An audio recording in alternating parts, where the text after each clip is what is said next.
Hello दोस्तों, जागरण जोश के डेली Q&A सेशन में आप सबका स्वागत है। मैं हूं शारदानंद। हम लोग इस डेली करंट अफेयर्स वीडियो में देखते हैं कि आज के दिन से क्या कुछ इंपॉर्टेंट करंट अफेयर्स हैं और इनसे क्या क्वेश्चंस बन सकते हैं, साथ ही उनके जवाबों और उनसे जुड़े फैक्ट्स को भी देखते हैं। तो आइए शुरू करते हैं आज के इस सेशन को। तो दोस्तों, शुरू करेंगे आज के पहले सवाल के साथ। पहला सवाल है, काले धन को सफेद करने वाले या टैक्स चोरी पर नए कानून कब से लागू हुए? और सही जवाब है ऑप्शन बी 17 जून। 17 जून यानी कि कल से ये नया कानून है जो कि इनकम टैक्स एक्ट में ऐड हुआ है। ये इसमें क्या हुआ कि इसमें एक सुधार किया गया इनकम टैक्स में। इनकम टैक्स एक्ट जो है 1962 का, उसमें क्या सुधार किया गया? उसमें काले धन को यानी ब्लैक मनी को वाइट करने में पकड़े जाने वाले या फिर वैसे लोग जो टैक्स को चोरी करते हैं, ऐसे लोगों के लिए इसमें नया एक प्रोविज़न लाया गया। और वो नया जो कानून है जो रोल आउट किया गया वो 17 जून से शुरू हुआ है। ये जो शुरू हुआ है इसमें अब क्या किया है, इनकम टैक्स विभाग ने इसमें एक नया जो अपना दिशा निर्देश दिया है और जिसमें बताया कि काला धन या बेनामी संपत्ति के गंभीर अपराध को अब नॉन कंपाउंडेबल के श्रेणी में रखा गया। नॉन कंपाउंडेबल ये एक नया कैटेगरी है, इसके बारे में मैं अभी बात करूंगा। इसका ये मतलब होता है कि कोई भी कंपनी या व्यक्ति अब टैक्स चोरी के मामले को महज टैक्स, जुर्माना या ब्याज भुगतान कर मामले से निजात नहीं पा सकेगा। समझिए, ये जो कंपाउंडेबल पनिशमेंट या कंपाउंडेबल एक अपराध का जो कैटेगरी है और नॉन कंपाउंडेबल, दोनों में क्या डिफरेंस है? कंपाउंडेबल मतलब कि अगर आपने टैक्स चोरी की या आपने टैक्स जमा नहीं किया है, कोई फाइन नहीं दिया है, इंटरेस्ट पेड नहीं किया है, तो वो एक कंपाउंडेबल अपराध होता था कि आप अपना जो भी बकाया है आप डिपार्टमेंट को दे दीजिए और आप फ्री हो जाएंगे। लेकिन अब कहा गया है कि अगर आपने कुछ ऐसे अपराध किए जो कि इस श्रेणी में आते हैं, नॉन कंपाउंडेबल के श्रेणी में आते हैं, तो सिर्फ ये कर देने से आपका काम नहीं चलेगा। यानी कि आपने टैक्स जो भी था बकाया वो दे दिया और समझ के बच गए, ऐसा नहीं होगा। इसके लिए सीबीडीटी ने, जो सीबीडीटी क्या होता है, central board of direct taxes, इसने अब ये जो अपराध है, ये इस तरह के जो क्राइम है, इसको दो श्रेणी में बांटा, category A, category B. Category A में उस अपराध को रखा जाएगा कि जैसे आपने अपना टैक्स नहीं दिया, टैक्स चोरी कर ली, जो फाइन आपके ऊपर लेवी की गई वो आपने नहीं दिया, आपके ऊपर अगर किसी तरह का कोई किसी डिपार्टमेंट ने जुर्माना ठोका वो आपने नहीं दिया, तो ऐसी चीज़ों को जो है इस श्रेणी ए में रखी गई और ये कुछ हद तक जो है अभी भी कंपाउंडेबल होगा। वहीं कैटेगरी बी आती है जहां पर आपने जानबूझकर टैक्स में चोरी की, अकाउंट्स में फर्जीवाड़े की, आपने जो डॉक्यूमेंट दिए वो डुप्लीकेट दिए, या फिर आपने कुछ ब्लैक से वाइट करने की कोशिश की, आपने कुछ ऐसे काम किए जो इस श्रेणी में जाए, तो वो नॉन कंपाउंडेबल जो है अपराध की श्रेणी में आ जाएगा और इसके लिए सिर्फ जुर्माना देने भर से अब आपका काम नहीं होगा। यानी अब इनकम टैक्स पे टैक्स चोरी के मामले में सरकार बहुत ज़्यादा सख्त हो गई है और अब आपको कुछ ऐसे काम करके कि आप बच जाते थे, किसी ऐसे सीए को हायर कर लिया और आप बच जाते थे, उन सब चीज़ों से अब आप नहीं बच पाएंगे। बहुत ही अच्छा स्टेप लिया है सरकार ने। और हम बढ़ेंगे आज के अगले सवाल पर। किम्बर्ले प्रक्रिया की अंतर सत्रीय बैठक का आयोजन किस शहर में किया जा रहा है?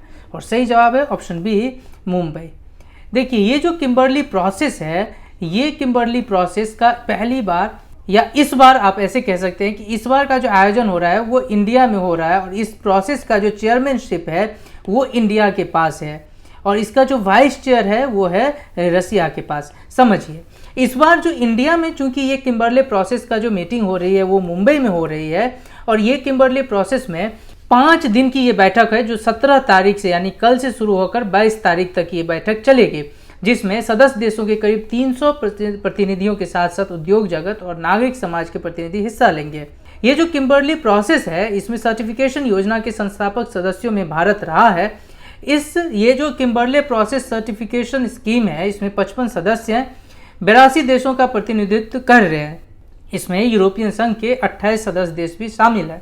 ये जो किम्बर्ले प्रोसेस है ये सरकार, उद्योग, नागरिक समाजों की संयुक्त पहल संघर्ष हीरे यानी कॉन्फ्लिक्ट डायमंड्स, इस कॉन्फ्लिक्ट डायमंड्स के प्रवाह को रोकने के लिए विद्रोही समूहों द्वारा वैध सरकारों के खिलाफ युद्ध वित्त पोषित करने के लिए उपयोग किए जाने वाले कच्चे हीरे की संयुक्त पहल है। यानी समझिए ये है क्या, ये जो पूरा प्रोसेस है ये कॉन्फ्लिक्ट डायमंड को किसी भी तरह के क्राइम से, किसी भी तरह के टेरर फाइनेंसिंग से बचाने के लिए विश्व भर के लोग एक प्रोसेस स्टार्ट किया जिसे किम्बरले प्रोसेस के तौर पे जाना जाता है। इसमें भारत इसका एक फाउंडिंग मेंबर रहा है और उसी का जो अब एक बैठक है जो कि इंडिया में इस बार आयोजित किया जा रहा है।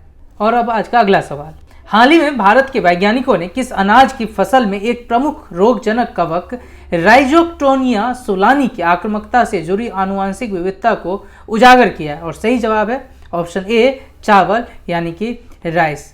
अभी हाल ही में भारत के जो वैज्ञानिक हैं, कृषि वैज्ञानिक, उन्होंने चावल में राइजोक्टोनिया सोलानी कवक की खोज की और यह कवक की वह प्रजाति है जिससे चावल में शीथ ब्लाइट रोग होता है। बहुत ही इंपॉर्टेंट है आपके एग्जाम के लिए कि ये पूछा जा सकता है कि ये जो शीथ ब्लाइट रोग है ये किस फसल में या कहाँ पे ये हो सकता है, तो आपका जवाब होना चाहिए राइस। ये शीथ ब्लाइट रोग चावल की फसल की प्रमुख समस्या है और जिसके कारण एक एस्टिमेट के तहत बताया गया कि प्रतिवर्ष चावल की फसल में 60% तक का नुकसान होता है। इसलिए स्थायी रूप से इस रोग को नियंत्रित करना एक चुनौती बन गई है। अब चूंकि इसके बारे में साइंटिस्ट ने बता दिया है तो अब इससे और भी निपटने में आसानी हो सकती है। बात कर रहे हैं राइस की, तो बता दें कि इंडिया दुनिया भर में सबसे बड़ा प्रोड्यूसर है राइस का और साथ साथ अगर साउथ ईस्ट एशिया की बात करें तो लगभग इसका 90% जो राइस का प्रोडक्शन होता है वो एशिया, साउथ ईस्ट एशिया में ही होता है।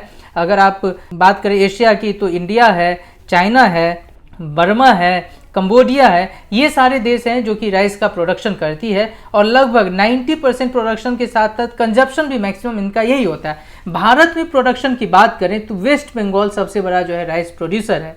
बढ़ेंगे आज के अगले सवाल पर, हाल ही में किस राज्य में चमकी बुखार से मरने वाले बच्चों की संख्या लगातार बढ़ती जा रही है? और सही जवाब है ऑप्शन सी, बिहार। देखिए ये जो चमकी बीमारी है, चमकी बुखार है, इसको बहुत सारे लोग जानते हैं। हालांकि इसे मस्तिष्क ज्वर कहते हैं।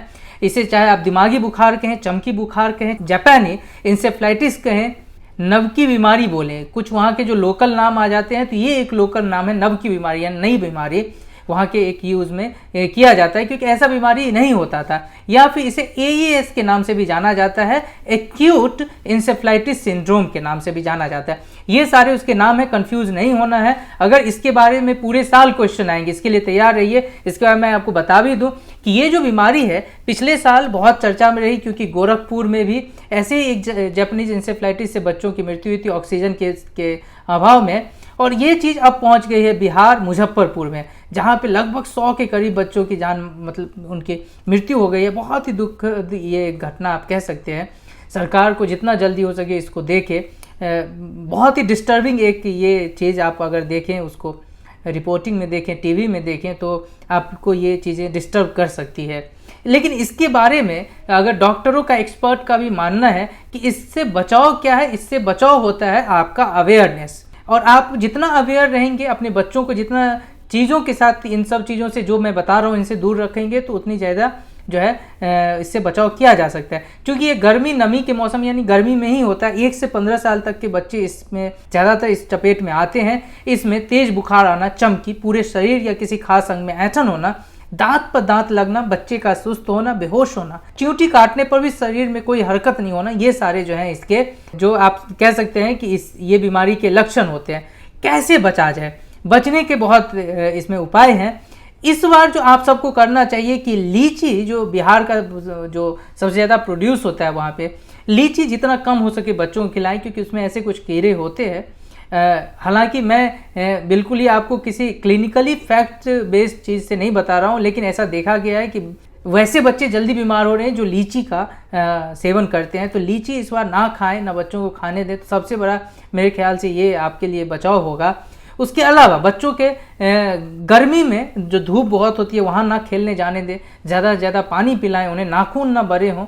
ऐसी चीज़ें हैं जिससे कि बच्चों को इस चीज़ से रोका जा सकता है। और बढ़ेंगे आज के अगले सवाल पर, वर्ल्ड कप के अपने पहले मैच की पहली ही बॉल पर विकेट लेने वाले पहले भारतीय क्रिकेटर कौन बने? सही जवाब option B, Vijay Shankar. Vijay Shankar allrounder है। इन्होंने पाकिस्तान के साथ जो बहुत चर्चित एक मैच थी, India Pakistan world cup match, उसमें उन्होंने पहले ही बॉल पे अपना जो पहला विकेट ले लिया और विश्व कप के इतिहास में ये पहले गेंद पे विकेट लेने वाले ये तीसरे गेंदबाज हो गए हैं और पहले इंडियन है ये। इनसे पहले ऑस्ट्रेलिया के यान हार्वी ने 2003 में पाकिस्तान के खिलाफ ये कारनामा किया था। उसके बाद 2007 में बरमूडा के मलाची जोन्स ने रॉबिन उथप्पा को पहले ही बॉल पे आउट कर के वो दूसरे खिलाड़ी बने थे।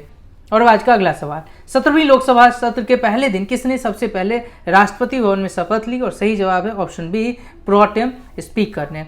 और वैसे इस सवाल को इस तरह से भी पूछा जा सकता है कि कोई भी लोकसभा सत्र जब शुरू होता है तो सबसे पहले किसे पद की शपथ दी जाती है, तो वहां भी हो जाएगा प्रोटेम स्पीकर, उसके बाद ही मेंबर्स को दी जाती है। तो प्रोटेम स्पीकर थे, उन्हें सबसे पहले जो है शपथ दिया गया। और कौन बने हैं प्रोटेम स्पीकर? वीरेंद्र कुमार जो हैं, वो जो लगातार 7 बार सांसद रहे हैं लोकसभा के, उन्हें इस बार का प्रोटेम स्पीकर चुना गया।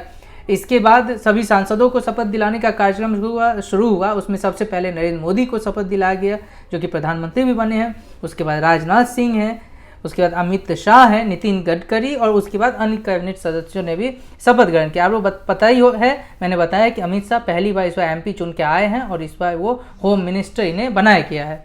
और आज का अगला सवाल, विश्व का सबसे ऊंचा मौसम केंद्र निम्नलिखित में से किस स्थान पर स्थापित किया गया? और सही जवाब option C, Mount Everest. National Geographical Society नामक अमेरिकी गैर लाभकारी व शैक्षणिक संस्थान ने माउंट एवरेस्ट पर विश्व के सबसे ऊंचे मौसम केंद्र स्थापित करने की घोषणा की। यह मौसम केंद्र नेशनल ज्योग्राफिक तथा रॉलेक्स की perpetual planet extreme expedition to Everest पहल का हिस्सा है।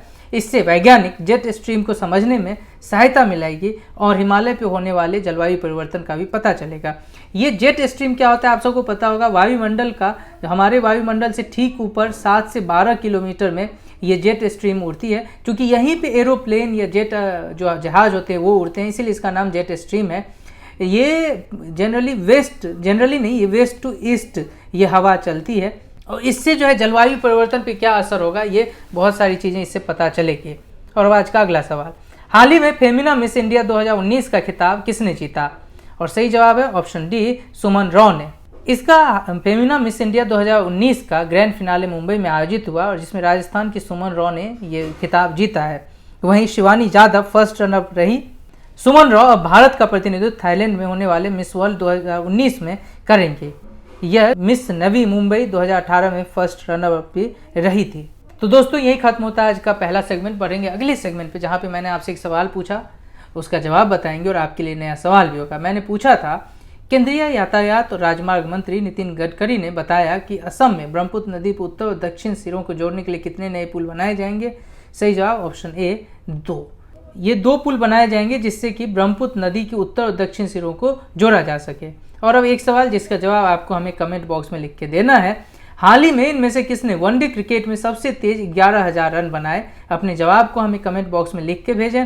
साथ ही आपका कोई फीडबैक है तो हमसे जरूर शेयर करें। वीडियो अच्छा लगा तो इसे अधिक से अधिक लाइक कीजिए, आप लोग शेयर कीजिए। अब तक हमारे चैनल को सब्सक्राइब नहीं किया है, सब्सक्राइब जरूर करें और देखते रहें जागरणजोश.com।